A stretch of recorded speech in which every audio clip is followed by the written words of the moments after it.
Welcome, everybody, to our July 1st Planning and Zoning Commission meeting. The first item on the agenda is the minutes from the prior meeting. Commission members, are there any changes that I need to make? If not, I will entertain a motion. I move we approve the minutes as presented. Do I have a second? I second. Any further discussion? All in favor say aye. Aye. Any opposed say nay.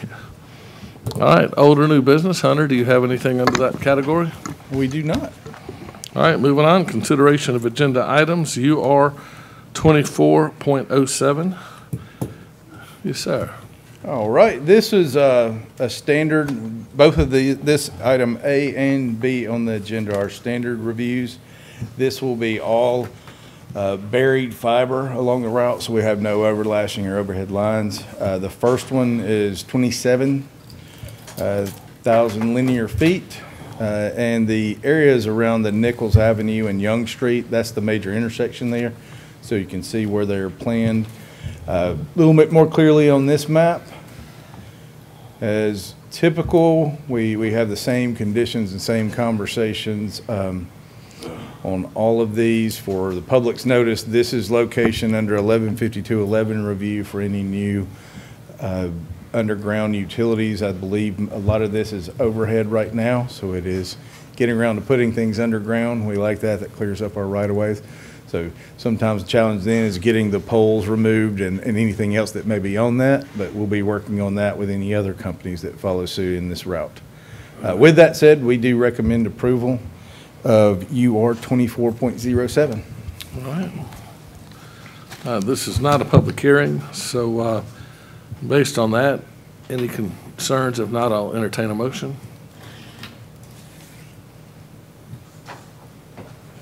I move we approve UR 24.07, 500 Nichols Avenue. Do I have a second? I second that. All right, go ahead and put that to Rebecca, if you will. Any further discussion? All in favor say aye. Aye. Aye. Any opposed say nay. That motion passes unanimously. UR 2408, same thing, slightly different address. That's right. So I'll jump right to, we've got around 5,500 linear feet on this one, and I'll jump right to this one. This is mostly on South Mobile Street and Paddock Drive. Again, the same criteria, same review comments under the 115211, and we do, as staff, recommend approval of this case, UR 24.08. The electric's still above ground there, isn't it? I would hate to tell you wrong right now. I don't know. I'll drop through there and look at it. I believe there is a portion in there because I know in Sally we had some power down. I just want to love when they can pull those poles out. That's the only reason I was curious. That's great. All right, commissioners.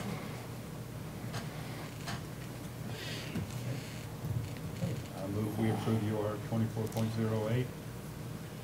I have a motion to approve. Do I have a second? Second.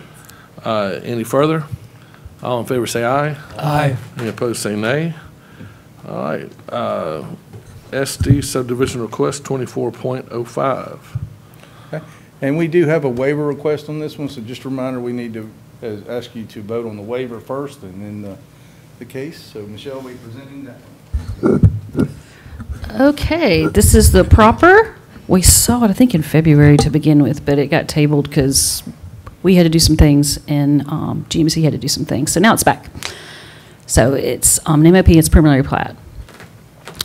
So it's a public hearing to consider the request of GMC on behalf of Starlight Development for preliminary approval of the proper MOP, which is a 10-unit MOP, and also the waiver Hunter mentioned for the requirements of Fairhope subdivision regulations considering lot access. And this will come back around for final MOP approval.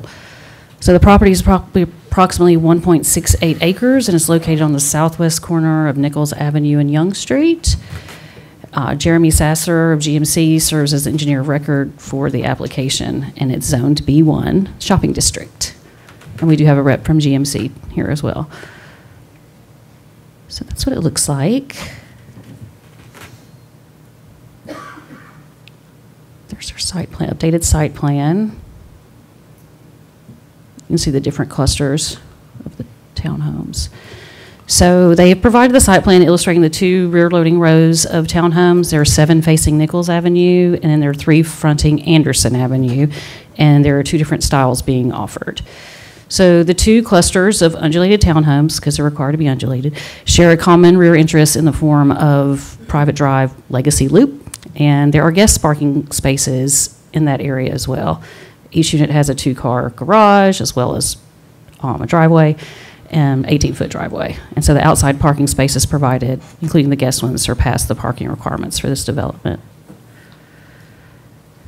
So the applicant's request, this is a waiver request, so they're requesting a waiver regarding Anderson Avenue, also known as Anderson Street, from the following section of the subdivision regulations. So it has to do with lot access. I guess I'll read this. Except in rural and agricultural subdivisions under section D, 7C, and D, or otherwise provided in these regulations, and this is the emphasis, all lots shall front upon a paved, publicly maintained street and be accessed via such frontage.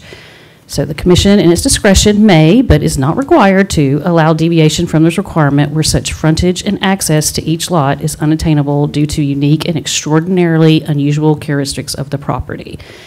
Deviation will not be allowed where it appears to the commission that the deviation is proposed in whole or in part for the purpose of reducing development costs or increasing the density. And in allowing such deviation, the commission shall require the creation of easements at least 30 feet in width to provide for safe and convenient access for ingress, egress, utilities, and public services. Double frontage lots are prohibited, except for lots consist of more than 66% of a block. So that's the section. Okay, so, and this is the question we were dealing with at the beginning when we first saw this one. Is Anderson Avenue a paved, publicly maintained street according to that part of the zoning, of the subdivision regulations? The pictures, the first one on the top is the one that I took, I think in February, that was in the original staff report. The one on the bottom, prettier day, the trees moved, but that's what it looks like. So it was platted, Anderson Avenue. It was platted in 1946. There are no improvements installed within the said right-of-way right now. The applicant desires for the Anderson Avenue to remain as is and not provide any improvements beyond clearing overgrowth and installing sidewalks to the units that front Anderson Avenue. So the applicant states that there is pedestrian access via such frontage on Anderson Avenue. So Anderson Avenue is an unopened right-of-way with various documented widths. It's 15, it's 16, it's 20. The city or the county recall ever maintaining Anderson Avenue. The original site plan that we saw from the applicant had Anderson Avenue 20 feet wide. The county right-of-way department actually confirmed the width to be 15 feet. However, the applicant did donate an additional 5 feet to make up a 20 feet width right-of-way on Anderson Avenue.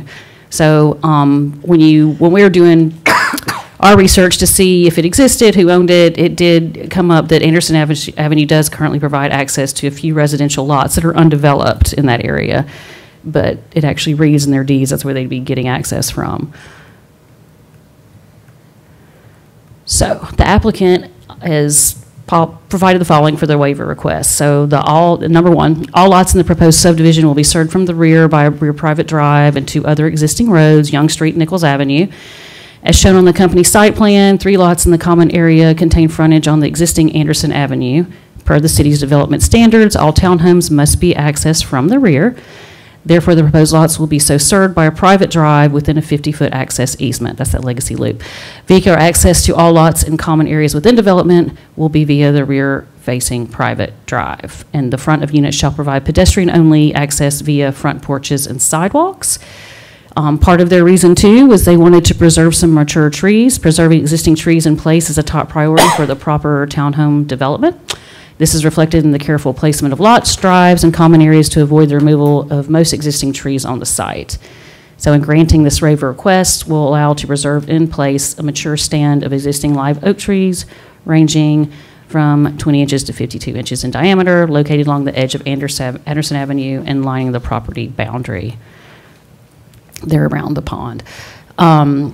Disruption to the existing neighborhood is minimized, according to them. And then subdivision regulations allow for the granting of waivers. The Planning Commission at its discretion may, I read that earlier, and they claim that Anderson Avenue presents such unique circumstances due to its pre-existing condition that has been accepted as is for decades. and that widening the road will negatively impact the existing home located adjacent to Anderson Avenue on the south. There's a picture of that.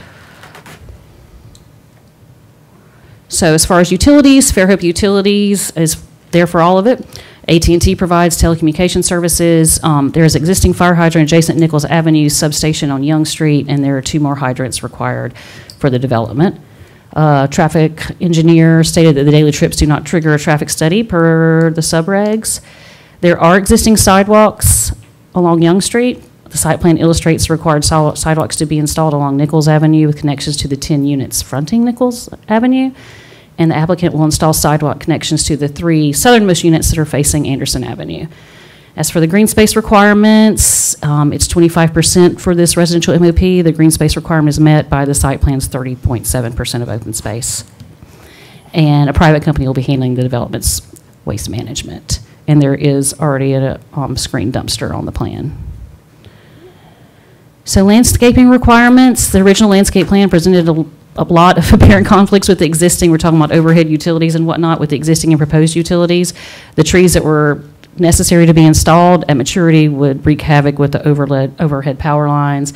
The applicant worked with the horticulture and other departments and came up with a conflict resolution plan that seems to be amenable, so that eliminates the conflicts.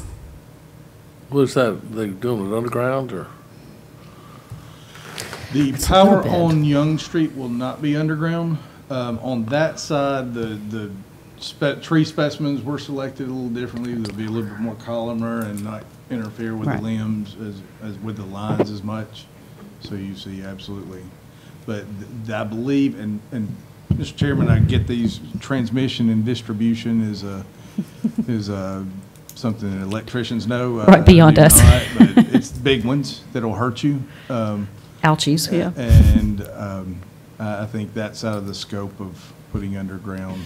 Everything that they're putting in will be underground, but we did check with the city, and that was just installed recently. Okay, so as for drainage, there is 1 detention pond that's being created in the southwest quadrant of the site plan. Engineer record provided a written statement stating the ponds is designed to conform to the requirements of the subregs and to all other rules, regulations, laws, and ordinances. We have an O&M plan, and it will be recorded holding the owner responsible for routine inspections and maintenance of said pond. The classification of Anderson Avenue may affect the drainage plan depending on what happens with the waiver and all that stuff for the development. If it's determined that it needs to be widened beyond that 20 feet, detention pond might encroach onto it. Waste management, that was kind of redundant. I already put that on there. And there's a mail kiosk located in that private drive or the legacy loop. So we don't support, as staff, to support the waiver, but that's not up to us. It's up to you guys. So I guess we take a pause and. Well, and to elaborate a little bit, I mean, Michelle was very thorough in that and it's only a 20-foot right-of-way with the additional 5 feet they're given. Our street standards are typically 20 feet wide. However, our subdivision regulations do allow a lane, and we believe a lane could get in there without harming the trees. Basically where the existing asphalt is, just paving that, and we would support that lane. It's one yield flow, meaning if there's 2 cars, one has to kind of pull over. So we would support that. However, not paving anything, I think, is just something we don't support at the staff level. So yes, I would ask that the waiver be voted on first. I didn't quite understand that. Are you saying if they paved it, would it meet the regulation? If they got 20 feet and paved it, would it meet the regulations? If they pave that lane, there is a section that does say, gives some reduced width. So instead of the 20-foot, it allows a lane. And I think that could be appropriate here because we have a right-of-way that was platted in 1947. Right here. 1946. Okay, 1946. And it's, you can see in these pictures, I mean, it was not really paved, but it does peter out. The asphalt or anything doesn't go all the way through to where it was platted. I was gonna ask, I can see 4 lots that are landlocked, basically. Does Right. Anderson This go would- all the way back to all of them? Access is not easy back there. There's a big Right. draw. So If someone wanted to use those lots, develop those lots, there would probably be a cost getting past the edge, the westernmost edge of this lot, because that's where I think drainage would be a problem. Right. I don't see that as a problem here. But, you know, the applicant said they didn't want to pave it, so we really haven't seen a paving plan on what that would look like. We can certainly evaluate that, but we would, and when I use the word lane, that is in the table at the. Yeah, it's in the back. Appendix A. Yeah, it's the fold out in the back. Of the subregs, that would be what we would support. I believe that's 12 to 16 feet of pavement. Correct. Is the dimensional requirement. There's a little flexibility there. Yeah. And we certainly support working around the tree roots and all of those. Has that been surveyed? We received a survey on the beginning, and that's what showed that right of way is 15 feet. But I mean, has the survey been put together with a view to make sure that it's not, you know, Yes. 5 feet to the right or 7 feet to the left, where it could be right in the middle of those oak trees? Yes, that has been done, and we also did an independent title search on this one to dig and see what can happen. Yeah. So the survey was labeled 20 feet, although it measured 15 feet. That was the problem on the front end that ultimately we got clarification on. So, but we do have a location of the trees. As far as we know, that was everything that's out there. I believe the applicant can clarify that. And what are we approving right now? This is a subdivision plan. I mean, a mop comes back later, correct? So the first step is a waiver, and ultimately what this boils down to, do they have to pave that right of way? The right of way exists, and they've agreed to give the 5 feet, so there's a 20-foot right of way. But do they have to pave that lane? Is what the waiver's for. But I mean, I guess my question is, you know, a lot of times I feel like we get ahead of ourselves on a lot of these things, and I'd rather make that decision on a mop, you know, when you see the plans and everything. I mean, it's kind of hard to say right now, isn't it? Or could well, that that's be? what this is. I mean, that's the. Well, I have the same concern, and I guess part of that is just asking us to vote on the waiver before we've had a discussion on what the merits of it and this layout, and is that actually saving trees, and why are they, you know, I had lots of questions about it. I think it is very fair to have the public hearing, have Right. discussion Yeah. on both the MOP plan as well as the waiver. When we come to vote, I think the vote of the waiver would be separate. I mean, is this plan, so it's not coming back for a mop later, this subdivision? This is the mop here. mop. It's just the MOP has a waiver associated with it. So yes, we are asking you to vote with 3 conditions of the MOP. We are recommending approval of the MOP plan. So this is it, this was not coming back again, because I thought I'd heard. It will come back for a Final. There's there's utility installations that Yeah, have I to be got all done. that, I thought. Right.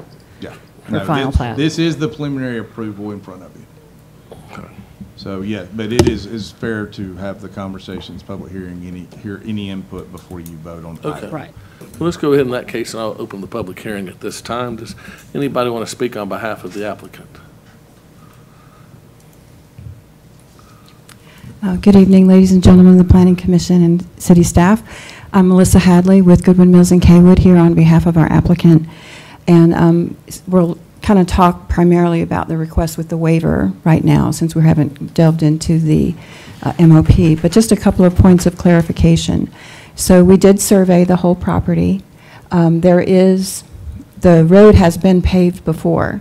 So about maybe 100 to 125 feet of it off of off of Young is concrete. And then continuing to the west, about to the tip of where we're showing our retention pond was asphalt at one time. So when we talked about it at the DRC, the applicant is amenable to doing more pavement on top of that. What we don't want to do is go in and rip up a bunch of existing trees and things that are there. So we'd like to try to stay within the footprint of what had previously been paved. We're fine with doing the 12-foot pavement, which does meet the lane requirements in the subdivision regulation, with the additional 5 foot of right-of-way that we're dedicating off of the property for the total of 20 feet. So we're fine with that request, and we had discussed that at the DRC. when really some of the biggest issues, and as you can see here, the way that I've got it laid out, we really were doing everything that we could to save those trees along that line. And so if we widened it or, went in and just tore everything out, we just didn't feel like that would be the best thing for the neighborhood. We'd like to try to minimize disruption to the neighborhood. And really, this lot has 3 roads now, and so adding a 4th at a wider width really isn't really all that necessary. We didn't feel like, so that's why we felt like it was appropriate to ask for this waiver. Well, I'd like to ask, Go ahead. getting further on, but if you were to rotate those 3 condos that are facing Anderson, I can't get the dimensions off these drawings I have. But And I would they looked at still that. fit? Would they still fit? No, they don't fit as well because you end up Underneath having to the make a U, and I still have to come back out through Anderson. So no matter what I do, I have to come back out through Anderson and access that road. But then it becomes a vehicular access. So the way that I did it, it doesn't have to be for vehicular access for any of our townhomes. If in the future the lots were to develop, they would have full access to it. But the way that I laid it out, it's the least impact of our development on the existing neighborhood and on the existing conditions. Oh, that, Because all of our vehicular traffic is going to be Sure. along so the there's- loop road. There's traffic impact and then there's aesthetic impact. And did you have concerns with nobody facing Young Street, with it getting the shoulder and the sides of garages and a driveway? It doesn't offer anything to the neighborhood in terms of life on the street, and windows on the street. It actually does, the way that, and in the previous. Haven't been given any elevations, so we. I did submit elevations to the city, so the sides, may I approach if you don't mind, just so that I can point? This side right here. The sides of these side-facing units, this is a really beautiful veranda type with a covered porch. This is the front door on this side, so these actually really do face the front. Okay, so there's a sense, so then, is there a sense of what the sides of those garages will look like from Yeah, Young so, Street? With And, MLP, there was full. I should probably go to the microphone so they can get, sorry, just because it's being. I mean, that. So in the MLP package, there were full architectural elevations submitted and floor plans. There's something you guys got. Yeah. Just in your 35 pages, it's in the whole packet, because that was about 68 pages. Okay, I didn't get to them in the Yeah. PDF, but. The architectural plans, those corner units are very much intended to be corner units. They're fully facing on those roads. So, go ahead. Well, just the final question along where it's facing, because that was my biggest concern, is what does it feel like on Young Street is, just, did you ever, you're also facing that substation, did you ever look at everything facing on Young Street and access off of Nichols? Again, we end up having issues with vehicular movement throughout the site, and then we are trying to minimize taking out as many trees as we can, and the majority of the trees are in that southwest corner. No, So what will Anderson Avenue be used for? For this development, it really won't be used for anything. It's there for access to those lots that are on the south side of the right-of-way. So basically, when people come to these 10 units, they'll come in off of Legacy Loop, and you'll just basically see the garages there. And so the 3 that face Anderson and the ones that face Nichols, basically when people come and visit, they'll come into Legacy Loop and come through the garage, and the people just use those front doors if they're going jogging or something like that. I guess that's the way that the ordinance is written, that you have to access them from the rear. So, I don't think we have an ordinance that says you have to access anything from the rear. But, what my question is, I'm not that worried about Anderson Avenue if it's not going anywhere, and if, Chris doesn't break out in hives, I'm not that worried about Anderson Avenue. What my concern on this is this is allowed in the B1 zoning? It is. Okay, because, you know, my concern is when you've got a B1 zoning and you have this area, we don't have any on-street parking or overflow parking or anything. So my concern's more than, you know, Anderson Avenue is, you know, if everybody's home on, you know, one day and somebody at Lot 4 decides to have a party with a, you know, dozen people over, where's everybody going to park? Well, we do have some guest spaces provided in the median area of Anderson, or excuse me, of Legacy Loop. And then there are parking spaces within each driveway for each unit. There's 2 additional parking spaces. So they have, each unit has a two-car Has 4 garage? spaces, has a 2-car garage plus 2 spaces in each driveway. And that's just basically parking behind the garage? Right, like if a guest came, they could Okay, park there. and on top of that, how many public parking spaces are there? There are 3 guest spaces plus 1 additional space on Lot 10. And then there, you know, you could potentially use the area back there at the end of Legacy Loop if you were having, you know, an event or something like that. And how many square footage are these proposed to be? I don't have the architectural plans right in Or front of the me. I bed- think or they're beds and around bath- 2,000 square and feet, beds and 1,800 to baths. 2,000 square feet. And how many beds and baths will they have? 3-2.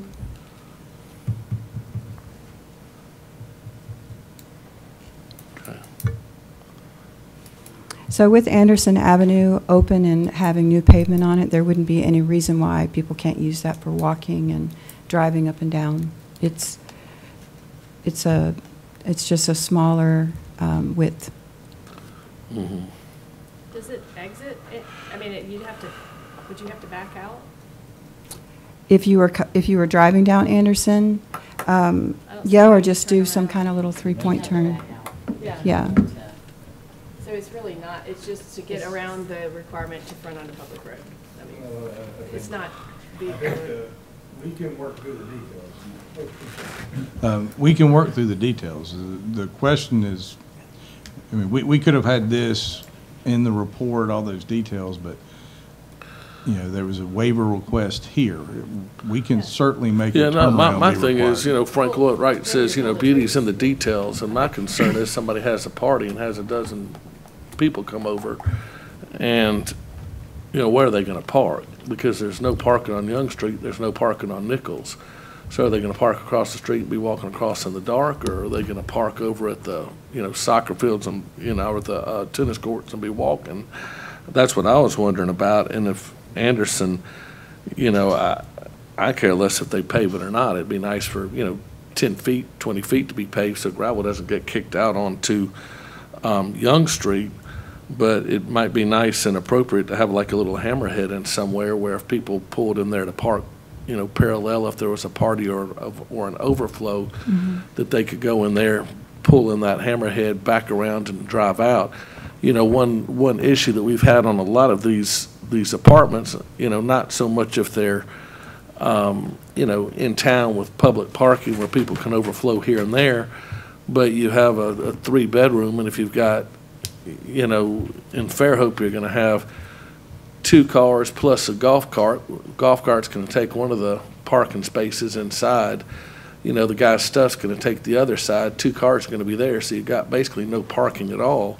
And some of those parking spaces might end up being, you know, the teenage kid's car or what have you. So, you know, my main concern is just, you know, on the Anderson, is that might be a great place if you look at it where a half dozen cars could park on a, you know, somebody's birthday party, because otherwise, you know, people are going to be walking, you know, in a B1 area that's Right. not really made for a retail, and that's my main concern with this. I'm not that worried about, you know, Anderson. I'm just worried about the safety of the people walking in, you know, walking out after a couple drinks at night, you know, going to get to their cars. Well, And we see I would that. think that people could park at the end of Legacy Loop, and if we pave Anderson, like to, you know, make it more usable now, they could park along there, because no one's really even using Anderson anyway. If we needed to add a hammerhead, I believe that we could add one sort of in that southwestern corner at the bottom. There's room to add that. And I don't believe that there are any existing trees that would impact just in looking at the. Well, it wouldn't take much of an area to allow that. Right, And I'm just talking getting about back right here. To the, I guess the root of the concern with all of this is that the MOP is not supposed to be a vehicle just to increase density, to make a development more profitable. And are we going through all this when there's room on the lot, there would be room on the lot to preserve the trees and have parking with just a couple fewer units? You know, that's. Well, and I want to remind you, and I think Michelle brought this up, there's options. We can remove townhomes from B1, but this plan does accommodate the parking requirements of the zoning ordinance. Mm-hmm. So if we need to revisit revisions to the ordinances, I mean, that was something we talked about at staff, is townhome something we really want in B1? Maybe that's the main question, but I think that's for future revisions. Well, we sure don't want it in the B2 Central Business District, for sure. In an area like that, I don't Yeah. see as much of an issue here, other than, you know, like when, you know, everybody always says regressive zoning's fine, and then you see where you put a couple of restaurants out in the M1 area, and people are walking out and, you know, breaking their ankles in ditches and, you know, getting hit by cars and, you know, parking in other people's businesses. It's not, you know, real pleasant. And Right. you see it's not appropriate. And, you know, you and I have discussed that, you know, when some of those businesses redevelop, they're going to need to, you know, make it set up like a retail if they're going to have a retail. And, you know, this is an area where, you know, it's zone B1 and it's set up kind of for B1. And if we're going to have and allow an apartment to come in, we need to make sure that, you know, people aren't parking at the substation and, you know, crossing the road at night. I mean, we need to have some kind of parking there where, I mean, by the time the seriousness is, I mean, there's no parking on this. By the time, you know, with what we've seen, Right. and other developments like this that have 2 garages with 2 spaces behind them, you got 0 because people have a boat, a golf cart, 2 cars, and a kid. So there's 5s here, and -1 on half your units already. And then you got 3 extra for 10 people. So I think that, you know, Anderson needs to be looked at, you know, without a doubt, is to allow some type of overflow parking and have some way for people to turn around. So, because you don't really want people backing out onto Young Street right there, I wouldn't think. No, Well, we can do that. We can add a hammerhead, I believe, right down here in that southwestern corner. That'd be great. To allow that maneuver to happen. I think this is a good location for a townhome development. If you think about like a step down in density and intensities, we've got businesses, we've got the substation, we have single-family residential, we're not far from the hospital and other parts. This is a great location for young starter families. You know, people working at the hospital can bike to work. I think this is a really good use for this, and we've done really moving the townhomes around, orienting them in different directions, and I promise I've looked at this so many ways, trying to save as many trees as possible, and we even, you know, designed the road around that large oak tree to try to give it that sense of character and allow it to blend into the neighborhood a little more gracefully. So I would ask that that be taken into consideration, the care and the effort that has really gone into the site planning on this project. No, and it's a shame we didn't see the elevations. I appreciate what you're doing with the trees. I guess I'm concerned. Are the still about elevations not included in the MOP package? Well, and I have some, I can grab.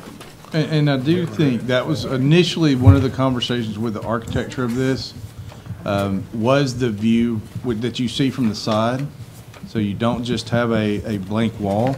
And if you notice in those plans, there is on the end units, there is an undulation and porches as it fronts that street. So you do have some character. We made sure, and that elevation shows it. Now, I did see that on the 3, on the end units. the garage is a little boxy. You know, there's no real, You're gonna what see do a you lot do of with a garage? and drive and But there tree. is, if you look at the landscape plan, we've kind of tried to help Yeah, with it's that as pretty, much as it's pretty possible. heavily landscaped on the Yeah. Young Street side. Yeah. And I'm just down to sympathy for the people based in the substation.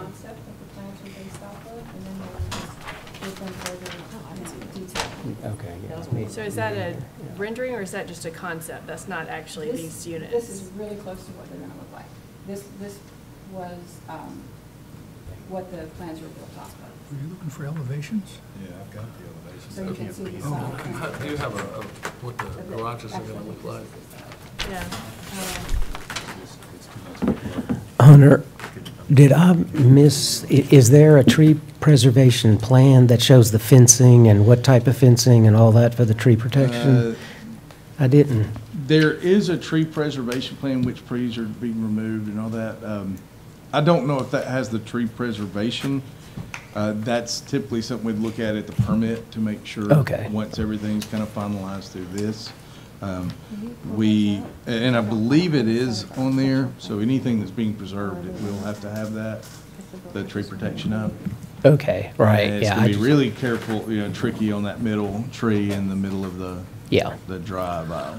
right, yeah, So that may be something, I think some of the area to the southeast may be just the orange fence may work there right, right. to protect that area, but I think we might need the chain link on the middle island. Okay, right, yeah. Because as per our tree ordinance, they're supposed to describe what type of protection they're going to put in each of And the I'm- fencing and, I'm sorry, I don't have a set of the full architectural plans with me. Do you have it on, well, They were submitted to the city, so I thought they would be in your package. Maybe that's different from the balconies. So the way that these are designed is to have that private courtyard space in between. They're really lovely. So you'll have like architectural that. garage doors on Okay. it so that they're it Yes. didn't come in pretty the attractive. package. Good. Yes. Hunter, we had discussed when we see mops like this, and we get the beautiful glossies as such, and then as one project you and I were talking about that wasn't even in the same universe as that. And we discussed, are there anything we can do along the lines of putting a motion that, the facing would need to look somewhat similar to the elevations shown?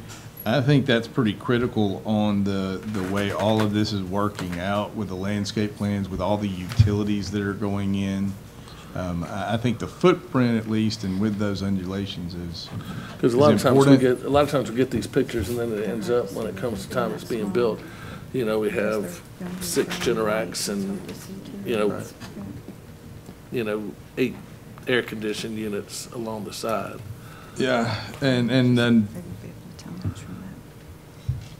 not being a PUD, I don't think we have the flexibility to say exactly these plans, but I think that footprint is coordinated, and we have certainly working with the footprint, the way these out, we've kind of spent a lot of time coordinating a lot of different goals in a small I mean, area. as it's drawn, I really like it. It's just, we have seen so many things that have not Absolutely. ended up as they were drawn. And we can certainly We did look at- submit the plans. She's got a reduced copy and That's okay, it's on the side. Yeah. I think doors the are biggest thing architectural. is aesthetically, like, you show me that's what I'm expecting on Mhm. Young Street. And- Not yes. low budget, something because price went up, they got less. no, they're very lovely. Okay. Mhm. Because that's just what we expect. And Right. then something else comes. Yeah, and the architectural floor plans with the elevations and materials spelled out in colors, it's all a part of the MOP package. So they've been designed. All right. Well, let me go ahead and open the public hearing at this time, and then we might have some more questions for you in a few moments. I'd like to go ahead and open the public hearing at this time. Does anybody have any questions or concerns or anything they would like to say about this project on the intersection of Nichols and Young Street on the south east? Is that correct? Southeast corner? Southwest? Yeah. Southwest corner, that's correct. Got one right. Southwest corner. No questions, no comments. All right, going once, going twice. I'll close the public hearing. Commissioners? I guess,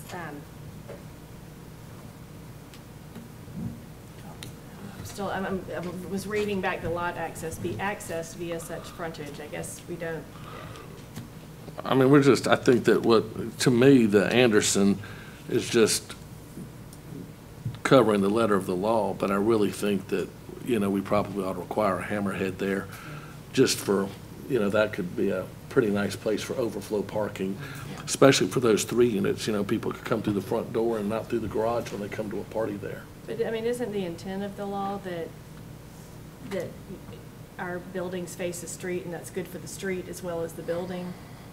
Not just that we pave a little lane? Because once we had a hammerhead, we might be killing those trees that they were trying to save. It has something to do with fire protection, too. Yeah, it has fire protection. It's not the only fire protection, garbage, access. Well, they can get to it for that, but that's all, it's access from the rear with the token access from the lane. Right. I know y'all closed the public hearing, but we could also add a little trail that comes through that common area from where the guest parking designated already is, in addition to the hammerhead. That'd be nice. So that way, if people are parked up there, they can easily walk down to Anderson That'd and be access the I think that'd front. make it a lot nicer for folks who live there.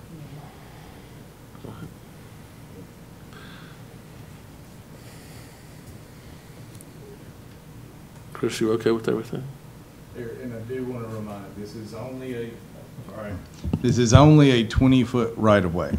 So if we're going to do a hammerhead, that will have to extend into the private That's correct. property with an easement, and that's also the green space. So I want to see a little bit lighter, not go pave that. Maybe that's paving, grass pavements, as long as you're okay with that. That'd be fine. I mean, it could be poured because it wouldn't be used, hopefully it's not going to be used, 7 days a week. It would just be for, somebody's got a 40th birthday party and a dozen people come over that, would absorb some of that use.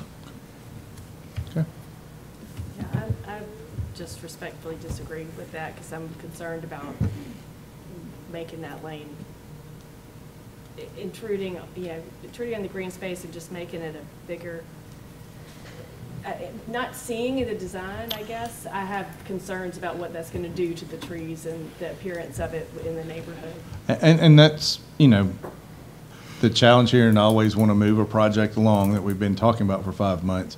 But without seeing what that is, I think we've been saying it needs to be paid for 5 months, and, that we never saw the plan to do that. It's the applicant's request to ask for a waiver. So until we kind of get that decision, sometimes it's hard to. Would it be appropriate to table it to consider a waiver when we see what that would look like if it were paved? That's completely within your purview. This is a preliminary plat, so I think you have. I think they would have to table it. Oh. Because We have already. Because today's the 1st, and the next meeting will certainly not be on the 1st.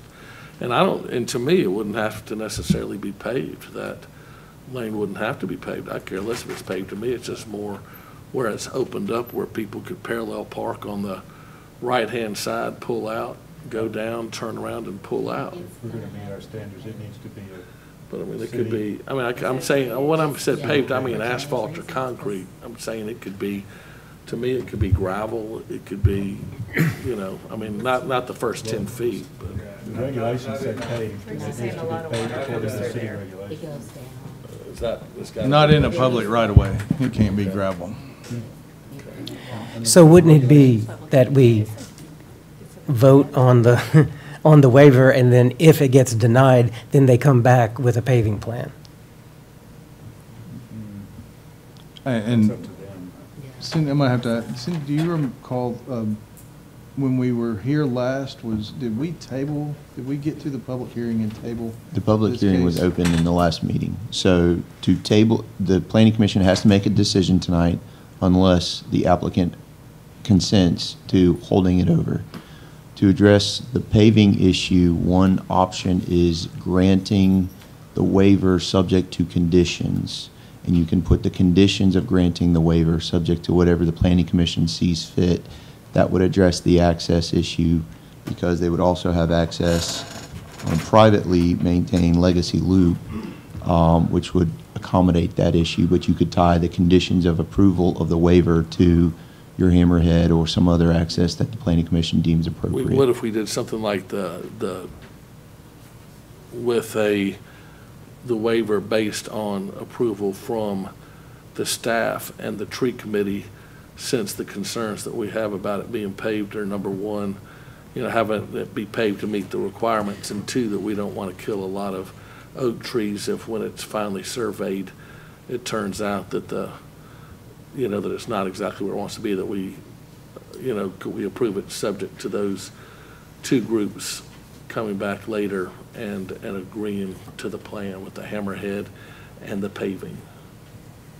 In that case, I think the denying the waiver and then making that a condition of the MOP approval, adding that as a condition of the fourth approval. Because denying the waiver would require it to be paved, and then making sure that paving meets the staff and tree committee and goals would be the appropriate mechanism. That would be fine with that as long as...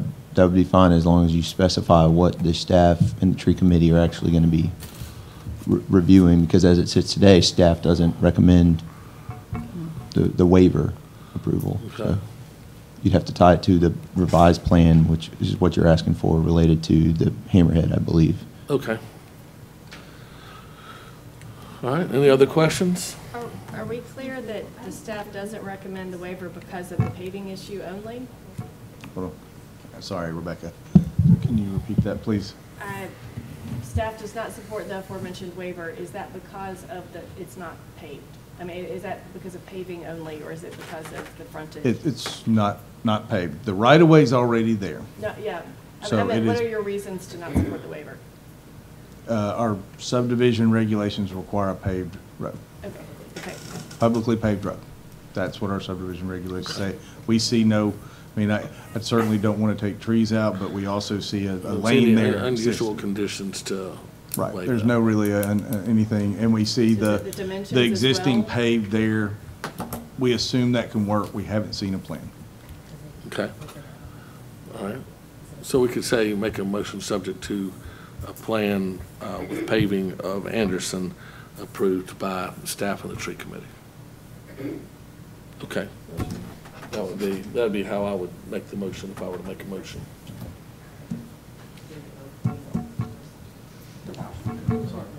Are we voting, is it? But that gets waiver tied to the first? MOP, not for the, Yeah, not for the waiver waiver. has to go first. Right. I move that we reject the waiver. Okay, I second I have that. a motion, a second, to object the waiver. Any further? All in favor, say aye. Aye. Do I have another motion?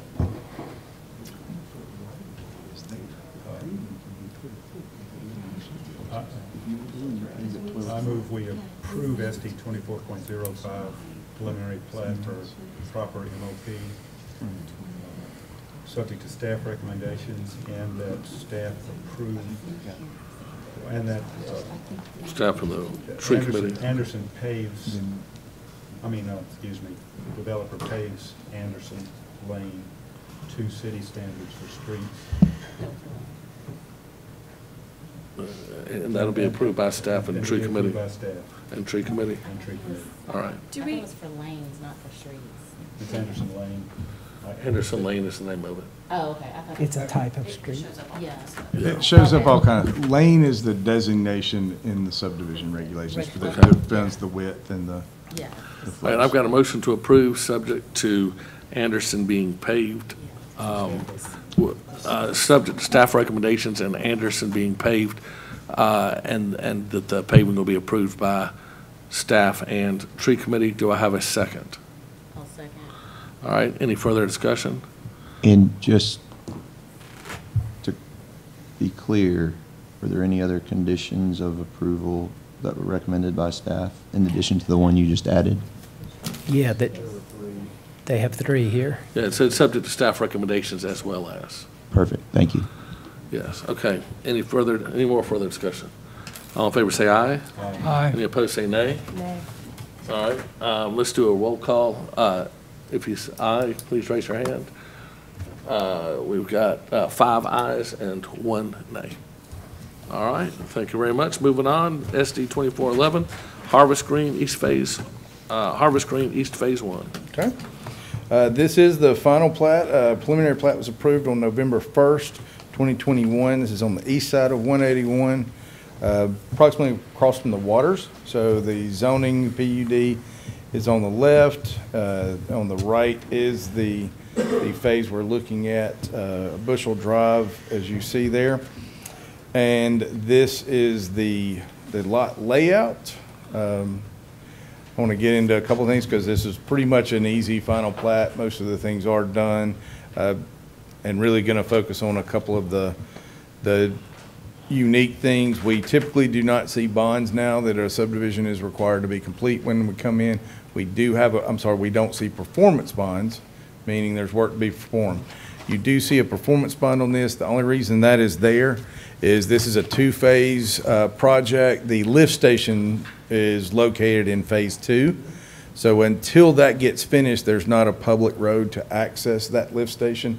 So there's a performance bond in case phase 2 fails to come to fruition for any reason. We still have a access and a road there. So that's what that performance bond is for.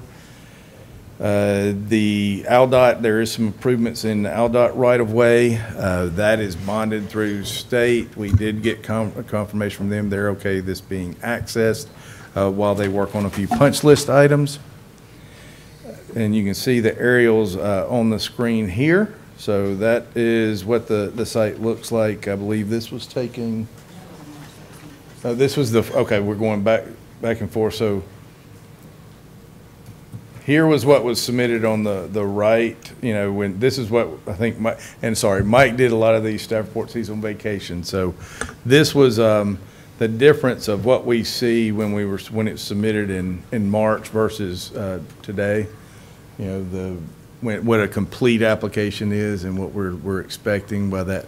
We used to have a 90-10 rule. If you were 10% had 10% remaining, you could submit the application. It's now 100%. The follow-up requirements, these are just requirements in our subdivision regulations, but just as a reminder, there's 120 days to record the plat and a record of the O&M and get the maintenance and guarantee agreement to us. And then this is a performance bond dealing with a lift station. With that said, staff does recommend a conditional approval of Harvest Green East subject to the following condition, and that is to complete the follow-up activities that I just read through that are also listed in the subdivision regulations.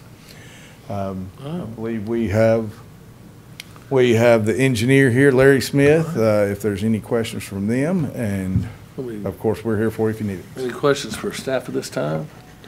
Larry's back there. This is a public hearing. Larry, if you don't mind, I'll open the public hearing first to see if anybody wish to speak to this item. Any questions or concerns from the public? This is across from the waters on Highway 181 near 104. Going once, going twice. All right, I'll close the public hearing. Commissioners, if you have no more questions for staff or for Larry in the back, I'll entertain a motion. I move we approve SD 24.11 Harvest Green East final plat, subject to staff recommendations. We've got a motion to approve subject to staff recommendations. Do I have a second? Second. Any further? All in favor say aye. Aye. Any opposed say nay. Moves along. Next item, SD 2413 Encounter Commercial Retail Center.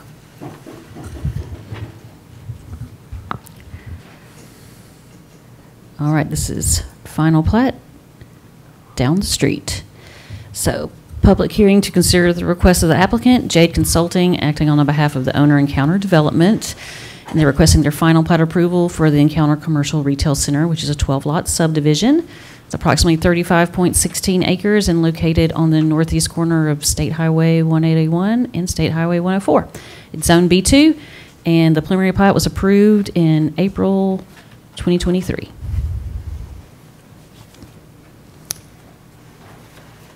That's what it looks like. It looks a lot different right now, if you guys have been by there recently.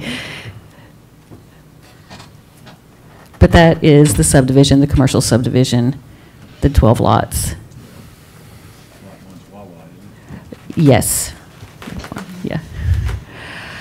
Okay, so the general comments, it's been built in accordance with the design engineer plans for the approved preliminary plat in April 2023. All the conditions have been met. The applicant has worked with the adjacent property to the north, which is Rockwell, which will be coming up shortly, to resolve a drainage issue between the parties. Jade can talk about that more if you guys are interested. The area of concern has been regraded and stabilized to allow a sheet flow of water access across the property to the retention pond. The utilities have been installed, inspected, and approved, and improvements to Highway 101 were required for this phase, and the improvements have been constructed and are now bonded through ALDOT. Okay, so right-of-way comments. The speed limit signs need to be changed to 20. I think currently they're 30 miles per hour. Appendix A, Table 5.3 calls for a maximum speed of 20 miles per hour for a non-residential local street. The speed limit will remain consistent throughout the connecting streets to the north, ending in the Harvest Green East neighborhood. So Rockwell is next, and then you get to Harvest Green. The future through street sign shall be posted at the stub street to the east. The site shall not be accessed from Highway 181 or 104, and the lot shall provide shared access, and the number of road cuts allowed from the internal roads shall be limited. We charged Jade with doing that so we wouldn't have a whole bunch of curb cuts all together and be messy, and they did the following.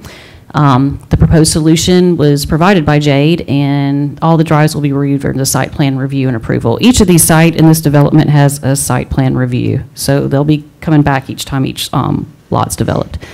So on lot 1, the maximum 1 turnout to Encounter Drive, and then 1 turnout to Bushel Drive. And then lots 2 through 6, they have a maximum 3 turnouts to Bushel Drive, in addition to lot 2 having 1 turnout to Encounter Drive, and lot 6 having 1 turnout to Rockwell Boulevard. Lots 7 through 10, 2 turnouts to Encounter, in addition to lot 7 having 1 turnout to Bushel Drive, and then lot 10 having 1 turnout to Hidden Glen. Lot 11 has 1 turnout to Encounter Drive, and lot 12 has 2 turnouts to Encounter Drive and 3 turnouts to Bushel Drive. And that lot 12 is that large one, so that's why it has a lot of different access.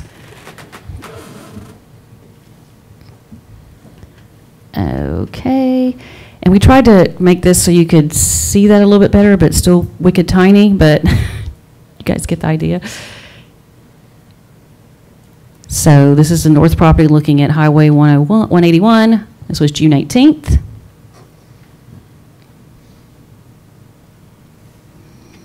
And there's some follow-up activities that we have to do and the applicant. So copy of the recorded plat must be recorded within 120 days of acceptance. Need a copy of the recorded O&M agreement once it's recorded. The maintenance and guarantee agreement is executed by the subdivider. And this document is not really considered fully executed until the mayor signs it. And for the applicant, remember to include the instrument number on the recorded plat, and remember to include 30 days in paragraph 3 on the notes on the plat. So staff recommends conditional approval for SD 2413 Encounter Commercial Retail Center. Final plat, subject to the following conditions: completion of follow-up activities, installation of that future through street sign, replacement of the speed limit, putting it 20 miles per hour as opposed to the 30, completion of the north landscape buffer, which should be fine because that's where that drainage issue was. It's since been remedied. And add a note on the plat restricting access from State Routes 104 and 181, and to limit the number of road cuts allowed for development on internal roads per those slides that we saw you baked up. We wrote down the lots and where they're going to be ingress and egress from. All right. Any questions for staff at this time? I had a quick question. Could you pull up that photo that was taken looking towards? Oh, June 18th? Yeah. Yes, and just give us the executive summary of the drainage issue that was resolved. So I'm going to let Jay do that because okay, that's fine. They're the drainage people. That's fine. I just wanted to make sure I understood. Isn't this one that Art was talked about, the tributary connects to, where does it connect to?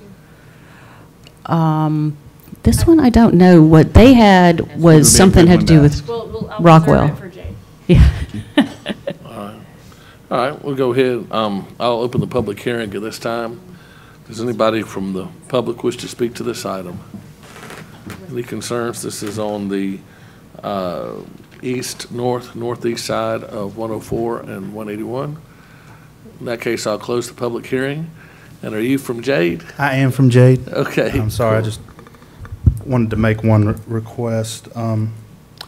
My name's William Yeah, Graham. you don't have to go into the public hearing. I was just Okay. going to call the public in case there were some further questions. Okay. And that way, but let me just, before you go. Yeah, absolutely. So nobody else from the public wishes to speak at this time? All right, then I'm closing the public hearing. That way, we could have had you answer any other questions if some people had some questions that, you know. Yes, sir. Sorry, I didn't want to lose my No, that's my fine. chance, You're perfectly fine. jumped We up. always give the developer a chance. Yes, sir. Well, I'm Will. I'm with Jade Consulting, and I guess go ahead and open it up for any questions that y'all might have for me. Yeah, if you could just walk us through, I mean, we knew there's slope and we have a connection to a water body. I just wanted to understand what the drainage issue was that was resolved. You don't have to get Yes. into the, Okay. weeds too far, but I'd like to understand what happened and how it's resolved. Yeah, so they had kind of had their, coming off that last building adjacent to our property, had their slope kind of down too far existing, tying into the existing, when it should have kind of tied into our pond berm. So it's the development next to you who was the Yes. adjacent neighbor? Okay.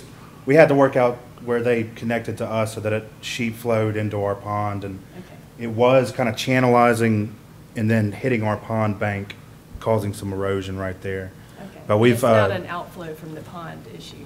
No. No. It's an inflow into the pond issue. And we met with the engineer and with the contractor of the other development and got them to kind of regrade to tie in with our pond so there wouldn't be any further erosion control issues or drainage issues right there. And that's kind of what delayed our installation of the fence along, because it goes right along that property line. Gotcha. But they are scheduled to start next Monday on that and should be done within 1 to 2 weeks is what the contractor is telling me. Okay, thank you. Any further questions for the developer? All right, thank you very much. Yeah, well, I did have Oh, one request. We were respectfully wanted to request that on the final plat, we don't have a note pertaining to the allowed number of entrances from the lots onto the internal roadways. We have added the note about no access onto SR 181 and SR 104. But we just would rather, since all of these sites will be going to, site plan review back to staff and planning commission and all that, since we don't really have, all of these aren't planned out yet and they will be vetted out in site plan review, we'd rather not have that note on the final plat. So I was just All right. wanted to make that request. Okay, thank you. All right, anything else? No, unless you have any other questions for me. Thank you. Thank you, sir. I don't see a real issue with, since Hunter, all these are going to have to come back for site plan review? They will. So, this is put in, what we did ask at the preliminary was to look at some shared access, so not every lot has two driveways with exit and entrance. And this is the solution that came back. It's in the staff report. That's the answer. So I will tell you, as we review those site plans, if it doesn't meet that, I'm going to have some heartburn with it. Should we make it a condition? Could be. I mean, what I would say is, if, let's say something comes up where, okay, it's like, 10 or 8 and 11 have the entrances instead of 7 and 10. I think that meets the intent of it, so leaving a little bit of that flexibility. But having the number and keeping that limited. Yeah, the condition doesn't state what the limit is, it just says to limit it. Right. I don't have a problem with keeping that in. Yeah. Yeah, well, Staff review. I know Mike's intent was taking the numbers you see on. What's in front of us right now? There you go. So having those, that was the answer when we got that. So having those on the plat so everybody would know what it is before anybody purchasing a lot knows what they're limited to was the intent. It reduces arguments down the road. Yeah, yes, absolutely. And it, people having to ask us remembering which lot gets which access.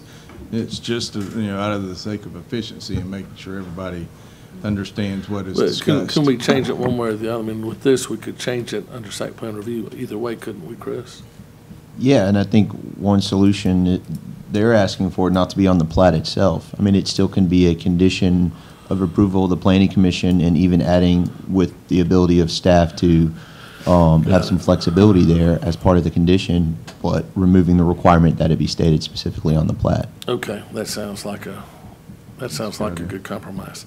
All right, any other questions for staff? If not, I'll entertain a motion. I move we approve SD 24.13, subject to staff recommendations, with condition number 5 being amended to take out to limit the number of road cuts allowed for development on internal roads, and have that reviewed at site plan review. Okay. Well, what we're trying to do is not limit, we're trying to just basically say it doesn't have to be on the plat, No. correct? Well, that's what number 5 says. Yeah. If I may, what I was suggesting is amending number 5 to remove the requirement from it being on the plat, but noting that it would be consistent with, I don't know how we document it, what is proposed in the staff right-of-way report. comments. The right-of-way comments. I'm sorry? No, he removed 5, but we're talking about then adding the right-of-way comments under making the road comments a recommendation number 5. Boy, this is confusing. Yeah. Basically, what's on the screen right here in front of us would be number 5, just that would be a requirement of the number of turnouts. Maybe, and maybe a simpler route is to just remove the requirement of number 5 and add that the number of road cuts shall be decided by staff. At site plan review. At recommendation, in the discretion of staff, consistent with what was proposed under the right-of-way comments. If we're trying to make it easier for the second go-around, the clearer we can be to point them back to the right-of-way comments, the better, if we don't want them to have to ask that all over again.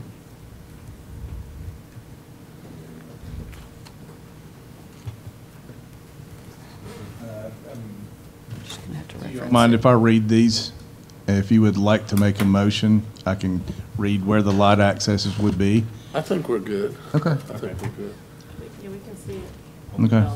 Well, did anybody read that into the, because it's not currently a condition. Yeah. I can read that as a proposed Okay. condition Okay, and for our minutes, and then we can just have those posted okay, minutes. sounds good. So the lot access as agreed upon and responded to by the applicant is Lot 1 shall have a maximum of 1 turnout to Encounter Drive and 1 turnout to Bushel Drive. Lot 2 through 6 shall have a maximum of 3 turnouts to Bushel Drive, in addition to Lot 2 having 1 turnout to Encounter Drive and Lot 6 having 1 turnout to Rockwell Boulevard. Lot 7 through 10 shall have a maximum of 2 turnouts to Encounter Drive, in addition to Lot 7 have 1 turnout to Bushel Drive, and Lot 10 having 1 turnout to Hidden Glen. Lot 11 shall have a maximum of 1 turnout to Encounter Drive, and Lot 12 should have a maximum of 2 turnouts to Encounter Drive and 3 turnouts to Bushel Drive. So the motion should be to remove the requirement to place them, Swap that to for, limit the number of road cuts allowed for development on internal roads from putting it on the plat and adding in what you just read. Which are the right-of-way comments. swapping Yes. 5 with what was just read into the minutes. And I have got a motion to approve, subject to, Staff recommendations with an amendment to condition 5, that we remove the requirement to limit the number of road cuts allowed for development on internal roads on the plat, but to add the staff recommendation of cuts in the individual lots. all right. Do I have a second? Second. All right, any further discussion? All in favor, say aye. Aye. Any opposed, say nay. Motion passes unanimously. Next item, SD 2416, Gayfer Place Phase 2. Yes. Okay, so the owner is Nicole Scopolites, and she's the personal rep of the estate of James Scopolites. Seth Moore, which is here, of Moore Surveying, and Kane Roberts of Roberts Contractors are the authorized agents for the project. And this application requesting approval of Gayfer Place Phase 2 subdivision, a 2-lot minor subdivision of Gayfer Place Lot 2, which was recorded in 2020. And the property is approximately 4.66 acres and is located 8611 Gayfer Avenue Extension. It is zoned R1, low-density, single-family residential district. So that's where it is.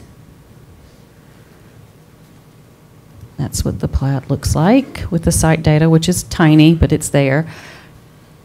And you can see right there where the subdivision's going to be. It's kind of hard to see on that. So all lots are within 450 feet of a fire hydrant, and each lot fronts a paved, publicly maintained road. There are 2 hydrants for this subdivision, and the fire flow test is sufficient for this. And I circled the existing fire hydrants. It is reviewed as a minor subdivision, and it did not trigger a traffic study, and the final plat must be recorded within 120 days of approval. So per the drainage narrative that's in the packet, quote, the property presently drains via sheet flow to the existing county roadway ditches and a ditch on the eastern part flowing from Gayfer in a northwesterly direction within a proposed drainage easement. Note those are county roadways. Okay. Utilities, water, power, and gas are available from the city of Fairhope. Sewer is pending installation of a low-pressure line on the north side of Gayfer Avenue, an extension for the properties west of Bishop Road. So connectivity, always a big deal. The subdivision regulations require the provision of sidewalks along all streets in the planning jurisdiction of Fairhope. Sidewalks do not currently exist on this side of Gayfer Road Extension. The applicant shall provide a sidewalk along Gayfer Road Extension, but that is a Baldwin County maintained right-of-way. So if Baldwin County is amenable to it, the installation of a sidewalk in its right-of-way, then the applicant can go on and coordinate with the county. However, if the county does not like it, then we will require the installation of sidewalks in a 10-foot pedestrian easement within the subject property, and to install the sidewalk prior to the final plat getting signed. So that's the provision we always turn to for connectivity, just as a reminder. And that talks about the county too, if they're another governing authority, and that authority has prohibited the installation of sidewalks. So we do recommend conditional approval with some conditions. The installation of the sidewalk along Gayfer Avenue Extension, the length of the property, and to label the new lot 2B instead of lot 3B, because it's just 2, and change the subdivision name to Gayfer Place 2, a subdivision of lot 2 of Gayfer Place subdivision, because that's more accurately what it is, and we have a lot of Gayfers, and this is not really a phase subdivision, so that just makes more sense for us and for probate and for posterity. Okay. Thank you very much. Anybody from the public wish to speak to this item? All right, in that case, I'll go ahead and close the public hearing. Seth, do you have anything to add? Yes. I did not know about the sidewalks being constructed. There is a sidewalk on the south side of Gayfer Avenue. And typically with residential subdivisions, you construct the sidewalk when you build your residence. There's an existing residence on the eastern lot. So I guess, and if I'm not mistaken on the plat, there is a 10-foot, I believe there is on Bishop, because that was required or requested to be included. And like I said, I know there's an existing sidewalk that runs from Bishop all the way to Meadowbrook Drive on the south side.